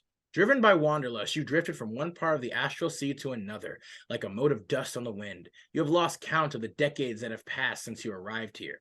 In your travels, you have camped on the petrified husks or hulks of dead gods and narrowly escaped the psychic winds that sweep across the astral sea while also avoiding prolonged contact with the plane's most dangerous denizens. You gain skill proficiencies of insight and religion. Languages, 2 of your choice, either Celestial or Gith, would be recommended, but not necessary. It's not mandatory. For your equipment, you get a set of traveler's clothes, a diary, an ink pen, a bottle of ink, and a pouch containing 10 gold. You also get the added caveat of having longevity. You are 20d6 years older than you look because you have spent that much time in the astral sea without aging. So like even right there, once again, I think me and Sam maybe talked about this maybe in a previous episode as well, is like you could be a human who's like 200 years old or whatever with this crap. You know what I mean? Like that's just like like that's just crazy. That's amazing. You know what I mean? Like having that even of itself, once again, fantastic. Imagine the experiences you have had literally traversing the astral sea for decades, if not maybe even a century, like you have so much potential there to just have like, and maybe not necessarily like information or experience in the setting that you're in if you're not doing like Spelljammer or a campaign in the astral sea. But even then, just the fact that like you could look like you're like 30 something but really be like maybe 200 and or close to it, and just be like, hey, I'm a wizened kind of old man that isn't actually old because I've been lost, literally adrift through space for almost 200 years. That's so cool. I think like they provide such amazing kind of dynamic and depth to your character. For your feature is called Divine Contact. You gain the Magic Initiate feat from the player's handbook and must choose Cleric for the feat. Already great. You just get a free feat from this. Those kinds of backgrounds are always great. We just get a free feat. In the Astral Sea, you cross paths with a wandering deity. The encounter was brief and non-violent, yet it made a lasting impression on you. This deity saw fit to share one secret or obscure bit of cosmic lore with you. Work with your DM to determine the details of this knowledge and its impact on the campaign. Roll on the Divine Contact table to determine which deity you encountered, or work with your DM to identify a more suitable choice. So, and I love that one because it doesn't necessarily have to be a deity. It could be an eldritch being. Yeah. It could be anything. You can kind of twist it a little bit. Higher or ascended kind of being, like really, that kind of just again had a profound effect on you, and that's just like that gives so much like room to have like, oh man, bro, if you brought that deity back in some capacity at some point or whatever, like it's great. It gives you all kinds of amazing stuff and flavor, all wrapped up in one neatly nice package. I do have 2 that I wanted to talk about. One because it's one that I like to rely on, and the second one because I had never read it before and I'm kind of fallen in love with it. Sure. We'll start with the new one, which is newer, I guess, which is Faceless from Descent into Avernus. Yeah. Being who you are, you could never be a hero, whether due to your class, your people, your family, or your sins. Something about you prevents you from effectively pursuing the path you've chosen. Even so, that doesn't stop you. You left your old face behind, taking on a new persona, becoming something more. Characters with a faceless background don a disguise, literally or otherwise, as they adventure. This persona might be dramatic or subtle. In a way, though, many characters have a larger-than-life personality. Therefore, this background largely focuses on detailing the hero behind the mask. You gain deception and intimidation as your skill proficiencies, a disguise kit as your tool proficiency, and a language of your choice. You get the disguise kit, a costume, and a pouch containing 10 gold. Faceless persona. A faceless character adventures behind the mask of a public persona. This persona is as natural to them as their hidden true face, but it disguises their identity. Roll on the faceless persona table to determine your persona, or work with your DM to create a persona that's unique to your character and suits the tone of your game. I love this because there's two sides to this. It could either be something that you always live as this persona, or you take up this persona for specific tasks. Because it gives you like options here, which I would create my own, but I like some of these. Like one of them is a vengeful spirit. So you're telling me that at certain times your character dresses up as a ghost and enacts vengeance on people, like a vigilante hero, which I love. Or this is a straight up second identity that you always have. The feature is dual personalities. Most of your fellow adventurers and the world around you know you as your persona. Those who seek to learn more about you, your weaknesses, origins, purpose, find themselves stymied by your disguise. Upon donning a disguise and behaving as your persona, you are unidentifiable as your true self. By removing your disguise and revealing your true face, you are no longer identifiable as your persona. This allows you to change appearances between your two personalities as often as you wish, using one to hide the other or serve as convenient camouflage. However, should someone realize the connection between your persona and your true self, your deception might lose its effectiveness. I love this. Yeah, no, it's great. I've wanted to play a character for a long time, which was a bard rogue hybrid of nice. College of Whispers and Swashbuckler, which although Swashbuckler could be changed. Oh my god. But the idea wouldn't fail skills. There's no skill check. No, it's not that. It's the fact that I would be evil with a public persona of good, and when I kill people, I can also assume their personas. Originally, this was Charlatan, which I might keep it, but that's what I was gonna say. Like I have a rogue who has a Charlatan background, and it's obviously very similar to this. Yeah, but this to me, depending on how you play it, stymies themselves as like you're afraid for people to know who you are. So you create these personas. That's just in my head. But I view this almost literally as you almost have multiple split personality disorder, almost like where you're like you can literally have two separate personalities. And I actually did make a character who has technically 3 different personalities, but I made it where they're 3 different classes. Actually, they're like one's a wizard, one's a druid, and one's a cleric. Oh yeah, and like they're all 3 different personalities. But I think I may have given them this particular background. I forget, but it's like mechanically speaking, to me, I don't have a DM that would let me play 3 different classes on one character, but I do have a DM that would let me play 2 intrinsically different personalities like this. And this, obviously, I try not to go into like, oh, I'm going to pretend that I have multiple personality disorder. Just because that you don't know who's at your table. But yeah, for me, this is something that gives you like a lot of options in terms of my character. You will know one of my personalities. You will know one of my masks, but you don't know who I am. And like, it gives a lot of opportunities for things like whether you think you can trust these people and you can reveal your true self. Why are you hiding in the first place? What have you done wrong, or what's wrong with you in a way that you don't think you can be the hero that you want to be? Because, and this also gives, this to me also gives stuff like, if you want to be a superhero or supervillain type character. Well, I was gonna say this is like or a vigilante type character of Moon Knight. Like this is literally like Moon Knight like kind of thing going on here. Which is so I feel like that gives you such great potential for like a character, again, in depth, like having maybe an inner turmoil or monologue, or even just, again, it also would give you a lot of freedom to stretch maybe some of your acting muscles, to like switch up, your personality, your viewpoints, your take. You could be somebody completely different, all in the confines of one character, which, can be a lot of fun and can be very interesting. Again, I think it should be played, if you're gonna do that, it should be played with a certain amount of awareness and consideration. You know what I mean? Yeah. Because like you said, it can be a little bit depending on who's at your table, or even just, you want to make sure that you are portraying this in a considerate fashion for sure. and so for me, something I'd use this for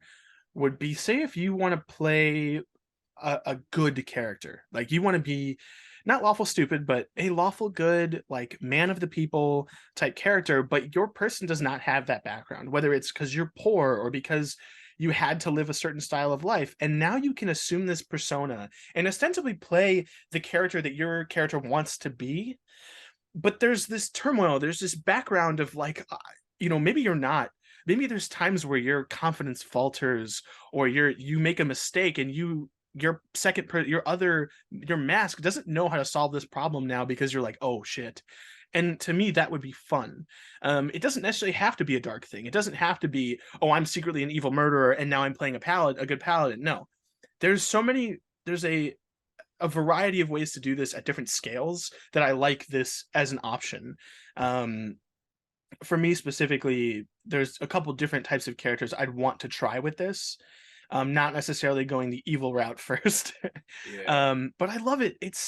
I didn't even know this was an opportunity. I went with Charlatan because it made more sense at the time, but when I made that character, Descent into Avernus wasn't a book yet.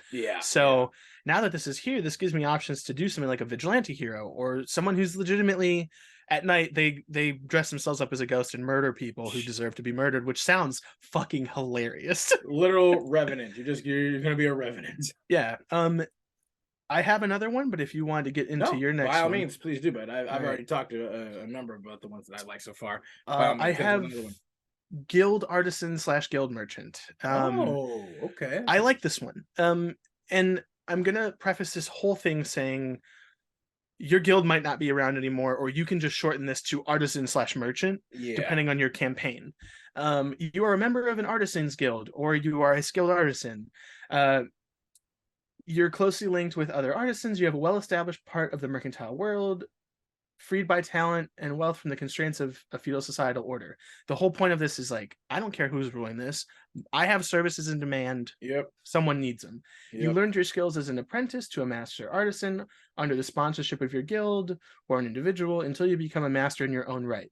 And that means this background can be while you're still training, while you're now a master yourself, in certain aspects, and that's kind of up for you and your DM to figure out. But you get proficiencies in insight and persuasion, which 100% makes sense. You get one type of artisan's tools. Hopefully you choose the one that is to your profession. To your literal. I've had characters who didn't realize that they wanted to do like jewelry and they took some other tools. I'm like, no. And we had to go back in and change things. It's like just give them the tools, I do. I usually do. We figure it out anyway. Languages is one of your choice. You get a set of artisans tools of your choice, a letter of introduction from your guild. This can be changed to, like, say you work for one person specifically as a sponsor. You had a mentor or a master or whatever, and this is their letter of recommendation or whatever. It then gives you guild business. Guilds are generally found in cities large enough to support several artisans practicing the same trade. However, your guild might instead be a loose network of artisans who each work in a different village within a larger realm. Work with your DM to determine the nature of your guild or group. You can select your guild business from the guild business table or roll randomly. And they have everything on here. Nothing quite like some seedy business practices, which could be interesting if you wanted to go into, like, I'm a criminal artisan, so I'm a forger. Leather working skinners, like those are usually like, probably the shops that, But you could go to the black market. You could do black market. I could be a forger. That could be my business of choice. But it's alchemists and armorers and cobblers and like not things that necessarily equal. I can gear all my friends, but it's something that, like, this is my passion as a character. I'm an adventurer for a different reason. You could be the adventurer because you're trying to find the best thing to make shoes out of, which to me sounds hilarious. That is hilarious. That's great. Ooh, dragon hide. Do you think that would make great shoes? Oh no, I'm thinking weirder. Like, I'm a cobbler and I'm like beholder skin. I can make shoes out of some weird membrane filled with slime. I was gonna say, I was like, let's make like a tie or like a ribbon out of like illithid tentacles or something. Just avant-garde weird. Oh no, I'm thinking like I'm a cobbler and my whole life's work is to find shoes. Basically, make Dr. Scholl's inserts. Materials for shoes. For inserts, I want to make. Oh my god, Oh my goodness. So if your feature is guild membership, as an established and respected member of a guild, you can rely on certain benefits that membership provides. Your fellow guild members will provide you with lodging and food if necessary, and pay for your funeral if needed. In some cities and towns, a guild hall offers a central place to meet other members of your profession, which can be a good place to meet potential patrons, allies, or hirelings. Your guild often wields tremendous political power. If you are accused of a crime, your guild will support you if a good cause can be made for your innocence, or if the crime is justifiable. You can also gain access to powerful political figures through the guild. If you're a member in good standing, such connections might require the donation of money or magic items to the guild's coffers.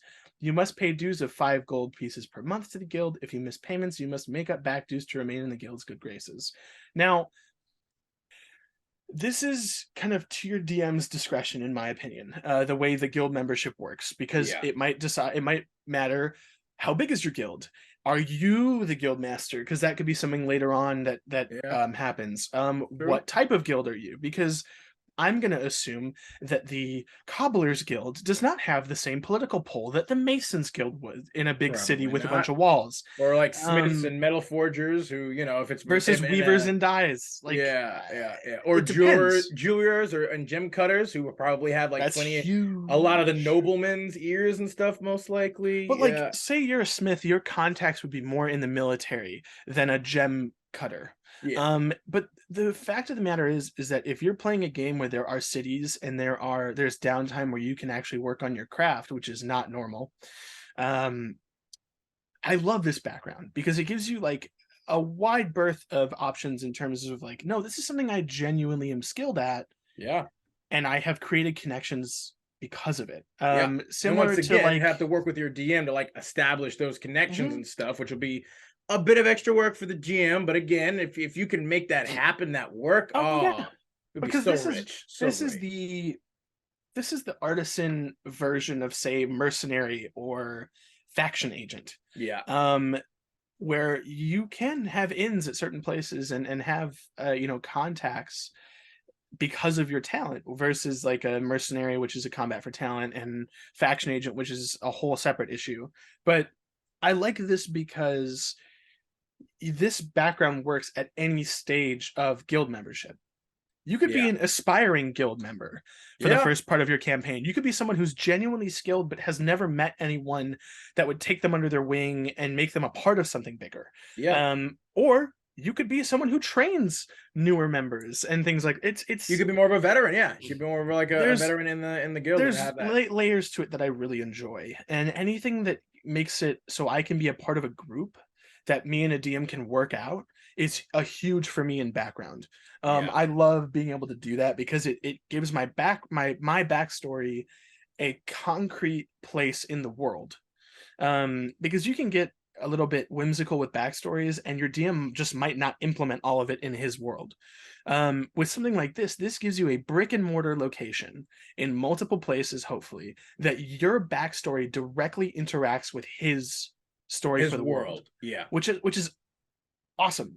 That's great. I love it. I get anything that allows it's a concrete thing. And it allows that role play potential to, again, now you as a player as well as the GM do have to deliberately be trying to make these connections and these interactions happen. But once more, it gives you more options to be able to flesh out your character, as well as not just flesh them out, but also like establish them in the world more and increase, once again, that immersion. And that's what it's all about, in my opinion. That immersion is the cornerstone of being able to really, if you can get in there and feel all that, then you have officially won at D&D. You know what I mean?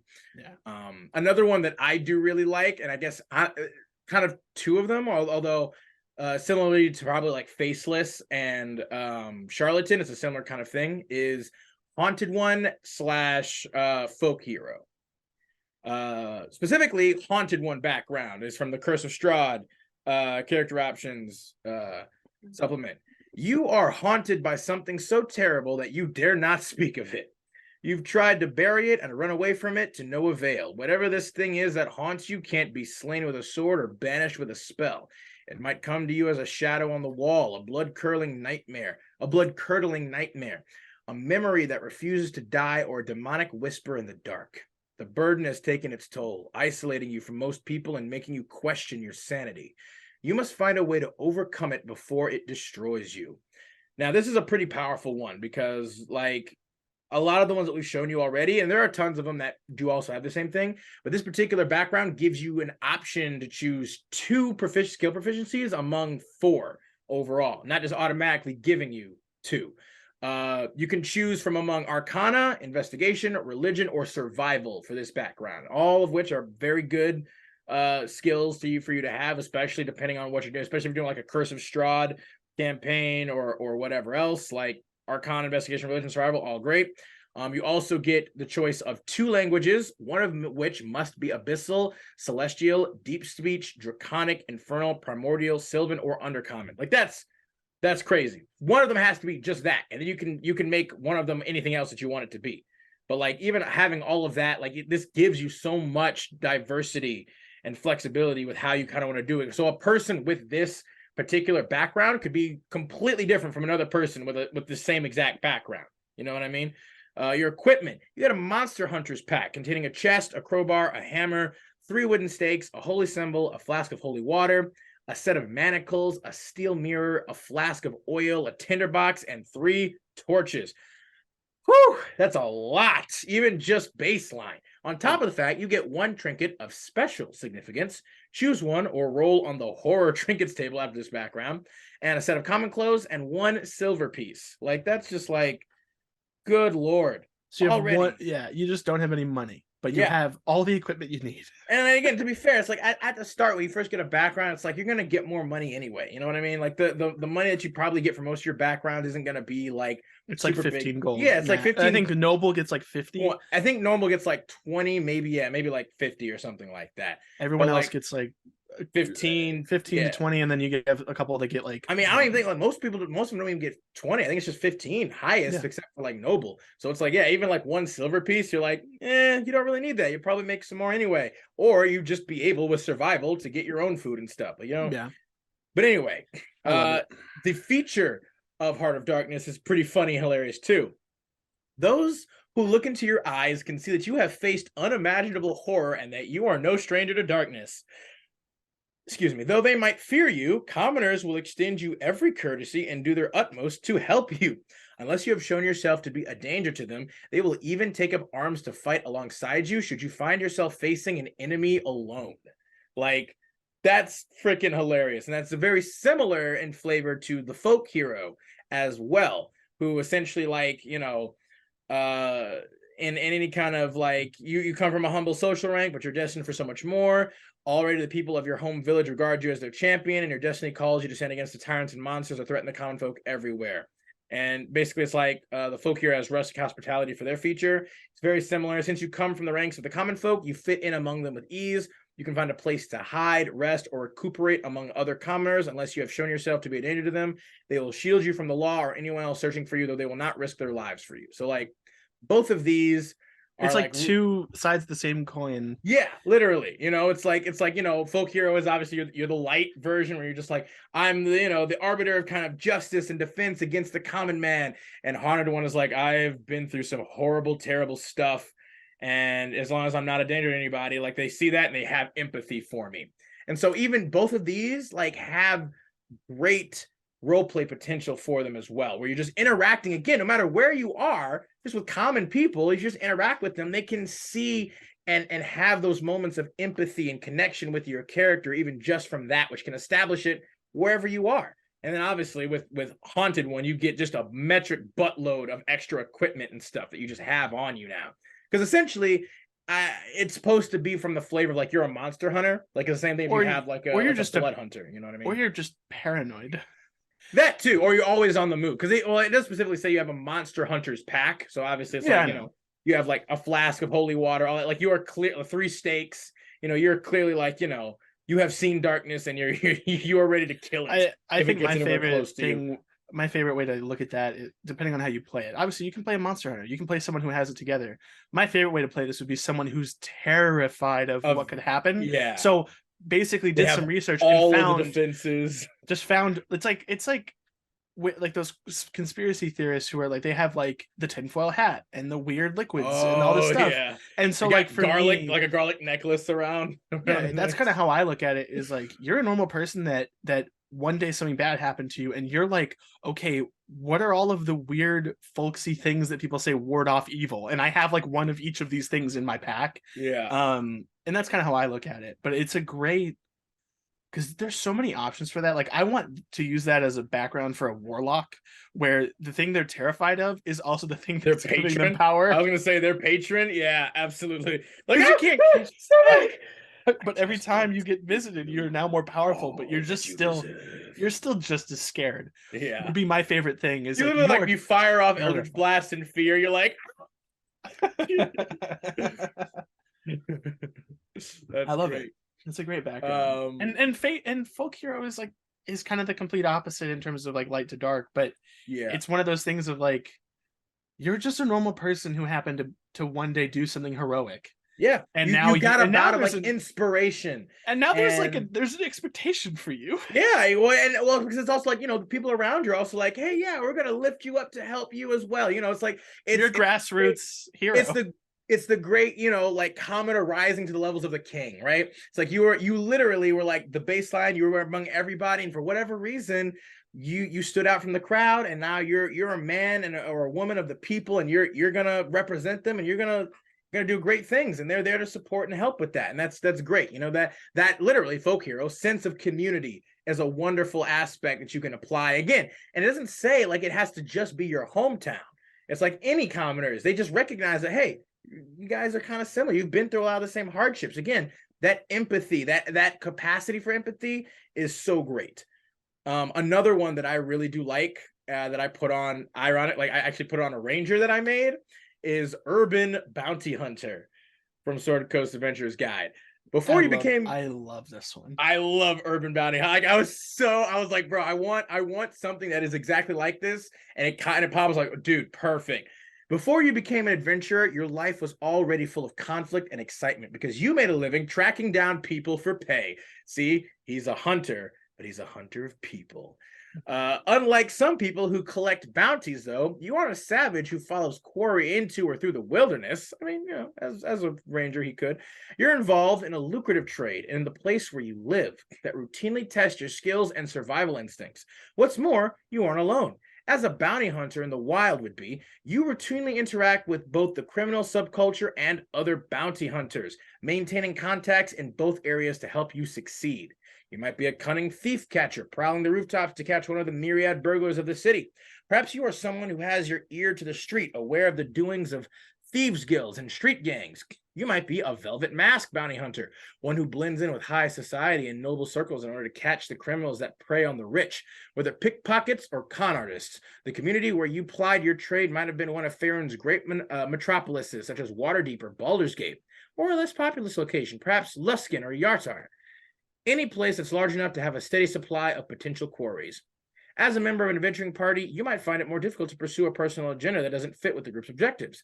But on the other hand, you can take down much more formidable targets with the help of your companions. Already, we haven't, that's just the flavor text, and it's already showcased so much potential, just encounter potential in any cities that you're in as being a bounty hunter. It's like you can just, no matter what you guys are doing, if you guys are like, if your party or session is in need of whatever, I feel like this gives GMs so much leeway to be like, yo, you guys just encountered like a high profile bounty, like from and your boy over here who has the bounty hunter background knows about that. Like you are in the know of that stuff, and like what's up. You guys can go catch him to get some nice, like quick, big payout for like some gold that you need or whatever, Or you could even make it like, again, a potential like prerequisite for like another like main quest thing where it's like, hey, prove to me that you can do this and handle this particular person, and maybe we might talk about offering you some more work, or maybe we can get you that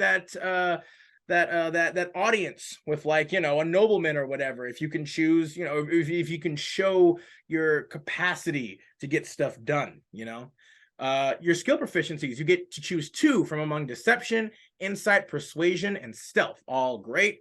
You get 2 proficiencies. You can choose 2 from among one type of gaming set, 1 musical instrument, and thieves' tools. So that's great. Again, thieves' tools, fantastic. Equipment, a set of clothes appropriate to your duties, and a pouch containing 20 GP. Ah, there you go. Yeah, this one gets 20 gold.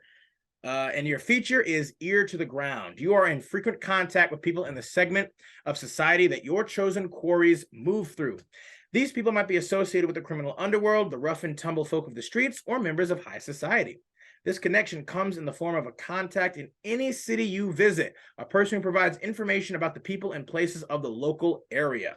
So again, no matter where you are, and these, like we've been saying the whole time, these backgrounds that provide features like that can be applicable anywhere you go, basically, that, you know, within reason, of course, are always the best. Like just great, such great potential. Gotta love it. Love Urban Bounty Hunter so much.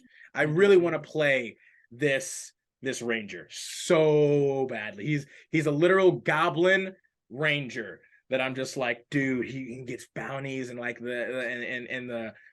he collects like urban bounties from like people in cities, but he also can do like, you know, similar to The Witcher, he collects bounties for killing monsters because he's also a monster slayer. So like, I want to play that character so badly. I mean, there's a lot of these, you know, some of these less shiny backgrounds. You know, you have things like shipwright and sailor and noble and, you know, soldier.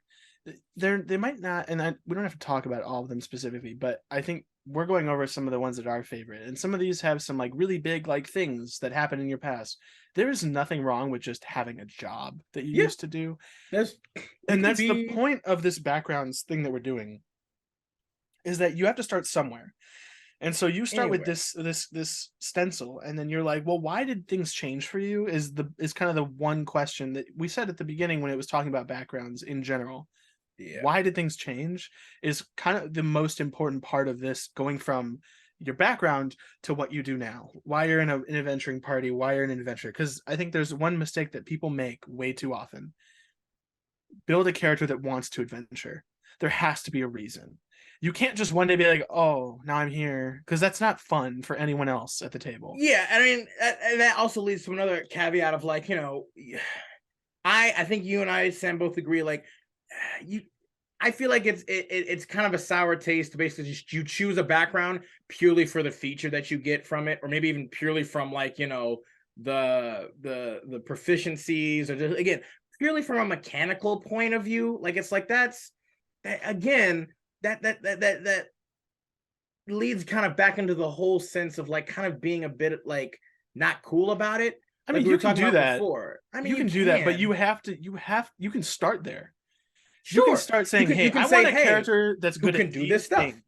Yeah. But you have to then double back and actually write them with a personality.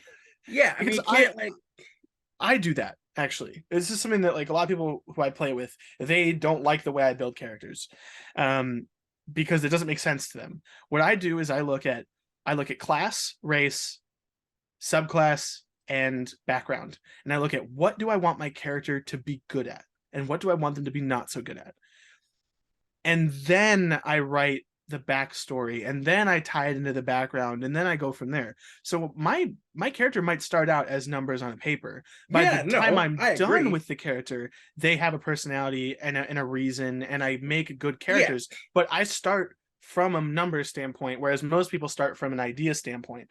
Now, I have been accused of being a power gamer. Yeah, and not all of my characters end up that way. Some of them do, but the reality is, the reality is that you can start that way. I'm not telling you don't, but you have to make sure that you then write what that character is. Yeah, well, you have to breathe life into it after the fact. Flesh it out, because I mean, obviously, on the other spectrum of that, it's like, obviously you've also created characters that were like horrible at combat and stuff like that. Like they were like, they'd be considered super underpowered or super like, they're not viable in like this campaign. But it's like, but yeah, for me, again, very similarly, like it depends. For me, I've absolutely built characters based off of a concept or idea where I'm like, ooh, I like this concept, and I'm going to try and make a character like that, like, and try to make the class, the race fit what that character would kind of be.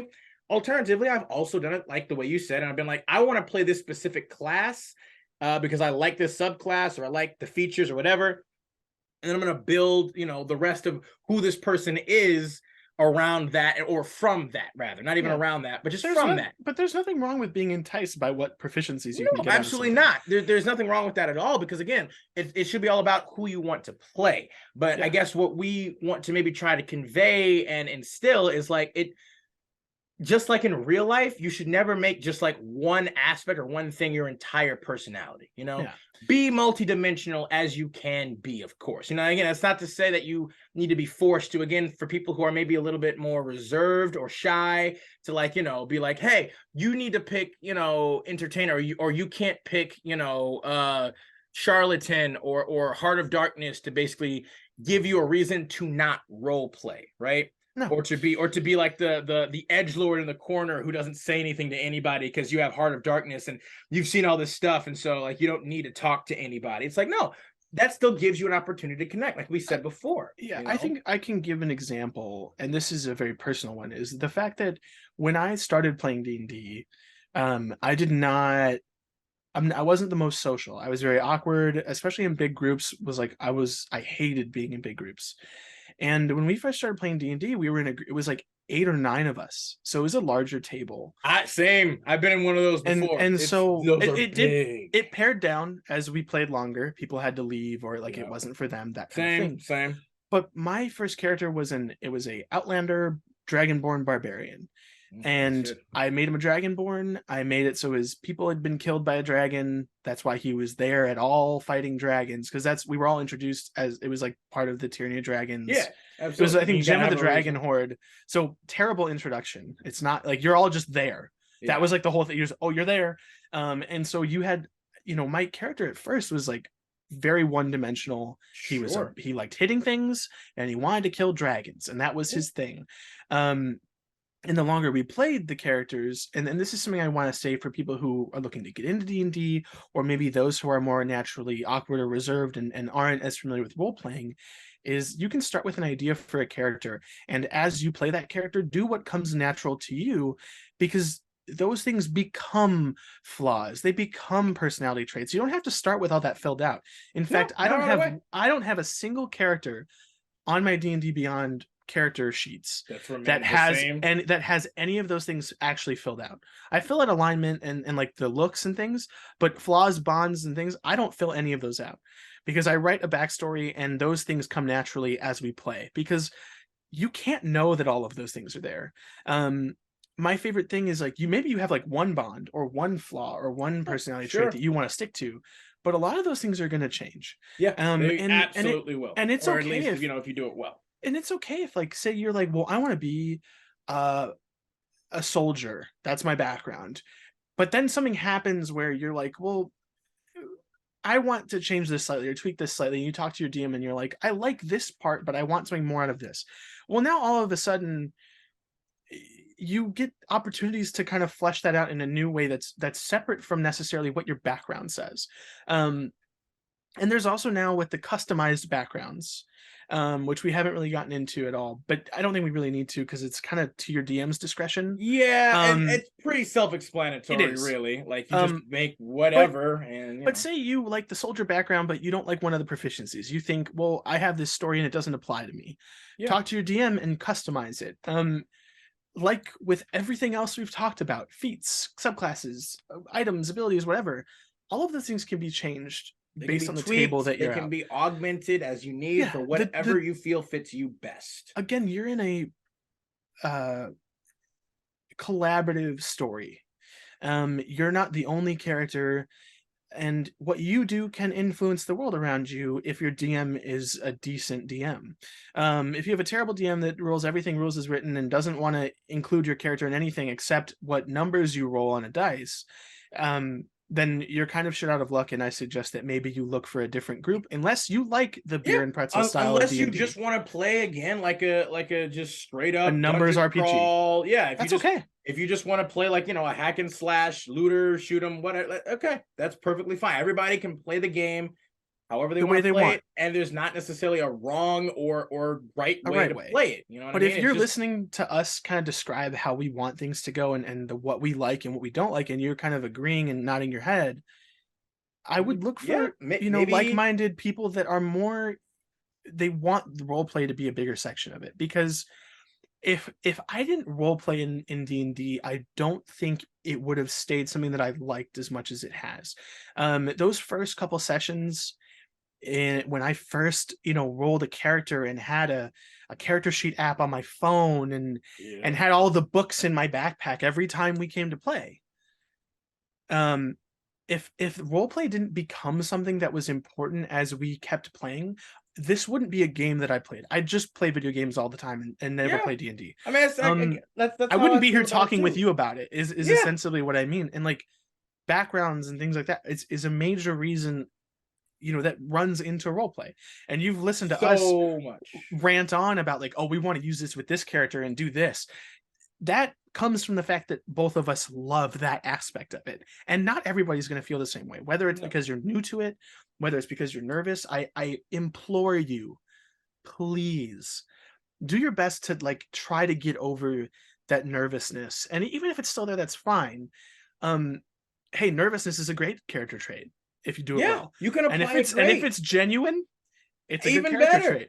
Yeah. But find people that you can learn to be comfortable with. You don't have to be the most comfortable. You don't have to put everything out on the table. You don't have to be some like super competent extroverted, because I'm not. I also just want to say this, especially even if you're a bard, okay? No matter what anybody tells you, no matter if a player or a DM is like, oh, you're a bard, so now you have to be this incredibly extroverted, just, charismatic, Don Juan, whatever. No, you don't. You can learn to be that. It could be, and you can learn to be, but you don't even have to be that. It's like, it could be a great, I think it would be so cute and hilarious if you were a bard who was kind of shy, a bit introverted, a little bit more reserved, and you could just play the hell out of an instrument, right? You just like, people are like, oh, hey, do you want to play a little something? So you got like a lute or a flute there, and you'd be like, I mean, I guess. But then you're actually good at it. Exactly. And you guys are like, and it's just like, you start shredding that thing, and everybody's like, oh, snap. That is still a great thing. And then that could also then lead you to be like, hey, you roll super high as a bard because you're going to. That can then help make you feel real confident about yourself because you just killed that freaking solo, and everybody around you's like, oh my god, totally out of nowhere. Like that's subverted all expectations, and that is one of the best parts about this game. I was talking to one of the GMs of one of the campaigns I'm part of now, right? He was asking me just some questions and some stuff, and it eventually led to kind of the topic on like, he asked me like, what do I think makes a good D&D campaign? And for me, I was like, okay, well, personally, from my experience, I've run a number of campaigns before. Like I'm a professional GM. I played in tons of them as well. Like for me, what I consider to be like a truly like successful and good quality Dungeons and Dragons or any tabletop RPG game is there's, the three pillars of like role-playing games, right? And we can maybe specifically say D&D, but I think this also would probably apply to most other tabletop role-playing games too, which is exploration, role play, and combat. And any campaign, any game that is successfully able to like introduce and blend and provide these three pillars like to a relatively like even and satisfactory degree, you just won the day right there. Like you're having a good time. That is almost guaranteed to maximize pleasure, fun, and memories. You're gonna remember these moments for the rest of your lives. There are so many great ways, like to Sam's point on like, that's why again we are kind of pleading and trying to convey to you guys like, hey, for those people who might want to try and might be a little scared to kind of come out of the shell a bit, like do your best to try and find those games that try to incorporate as much of everything together, because that is the sweet spot. That is the moment where you're just like, you're coming together and you make those moments that you'll have with these other people, your friends, people maybe that they're not your friends yet, but those moments will make you guys friends. Yeah, believe me, the people I played with, I knew one or two of them kind of well, and now these are people I interact with on a regular basis, who I consider very close friends. And You'll never forget it. this is also, and I don't know, Adam, how you speak for yourself in this regard, but what I'm saying comes from the point of view of someone who was reserved and shy and awkward and didn't really know how to interact with a lot of people at once, or even just speak out loud in a group of people with confidence. And because when we started playing, between me and the DM, I actually knew, I think, more, like I had just spent my time reading the books, same. because I didn't have anyone to play with. So I knew the rules, I knew the different things, I knew the different abilities, and I had watched content about D&D and like live play games, and so I've seen how other people did stuff. And it allowed me to, when his knowledge faltered or when he was unsure about something, he had someone he could look at and be like, can you, while we do this, can you check? Can you check, or can what you do you know? or And it also allowed me to help other players at the table who were not sure what their options were at all times. And even now we have players who, they know what their stuff does, but they might still, seek a little bit of assistance or support or like guidance. What's the word? They're not guidance. Guidance. I cast guidance. I cast guidance. They're not as, adept at maybe doing these things. Maybe this is their only outlet in their life where things like game mechanics and role play are a part of that. And so they're not, even though we've been playing for years, it's not their forte, even though they've been doing it for so long, but they have people around them that can help support them. And the fact of the matter is that, maybe I have to help people, and I shouldn't have to at this point. We've been playing together for so long. At the same time, because we're all doing that for each other, they still show up to all the sessions. They still want to come and play, even though this is probably the one thing they do that has any of this applicable aspects. Like, because any real connection to any I can say for me, the magic stuff, the rolling, the numbers and things, that's part of video games, which I spend a lot of time doing. So I'm familiar with mechanics. Whereas that whole dynamic that's already there. The game aspect of D&D, if you play video games, if you've played any role-playing games or any tactical games, or any fantasy games or stuff like that where numbers are a big deal, all connected, you already have that down. You just have to learn a new rule set. It's just about it's almost just about the immersion aspect. It's about bringing the human element whereas we have the game and the mechanics. Now I have someone in my group who, they don't really play games. Their job is they work in a bakery. They're socially pretty reserved. They work back of house stuff. There is not a single other thing that goes on in their regular life where any of the skills, I would say, I'm going to use the word skills from D&D, are applicable. So I don't want them to be unsure. I'd rather be sitting there being like, well, I'm going to remind you of what you can do, and I'm going to try to role play with you, because yes, you may not do it as much, and yes, you may be more of a passive player at a table. You're always going to have a couple of those, depending on how big your group is. It's true. I don't care. 5 years down the line, I'm like, no, I want you to be here. Even if this is always how you play, because there's those key moments where that person will jump out and actively role play before anyone else, and will shine, make a decision before anyone else. That is like, there you go. That's why I'm here. That's why we're all here. That's why we're all here, for those moments, because you'll always remember them. And it can help, again, like you said, to your point, he might also be wanting to be here specifically because this is an environment, this is a thing that he can't find anywhere else at present in his life. I certainly know that that's true for me in a lot of ways. One reason I love D&D is because it provides a very certain specific kind of quality. Because again, like you said, you and I, we play video games. I love video games, love to play video games. But even with video games, even the best video game still cannot quite provide that same kind of experience and memory and hit and connection that a fantastic session of Dungeons and Dragons or any tabletop role RPG game can. Again, it's kind of what I said before. It's like even as amazing as video games can be, and how incredible and inspiring and immersive that they could be, they can still never quite bring that same kind of human element and aspect to it that just can make role-playing games, like tabletop role-play games, shine like above and beyond. Now again, it's much rarer in tabletop RPG games, because again, there are a lot of very kind of specific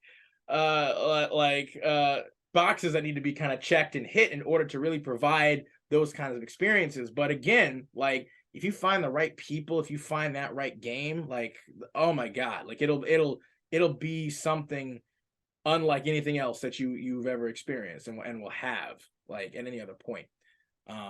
And it just, to me, And it all starts from backgrounds, Adam.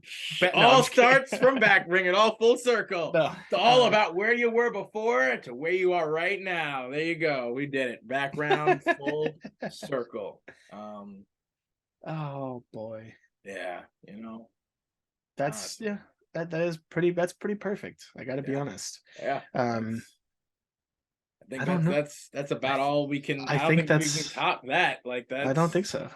I like it. I'm happy with that. Yeah, me as well. You know, y'all. We also hope you guys are happy with that. Again, like we kind of prefaced at the beginning, this really was much more a session of us kind of just spewing at you guys about our thoughts and feelings on this. You know, there's not a whole lot of more real meta mechanic aspects to discuss with backgrounds, because that's all pretty self-explanatory and direct, just right there.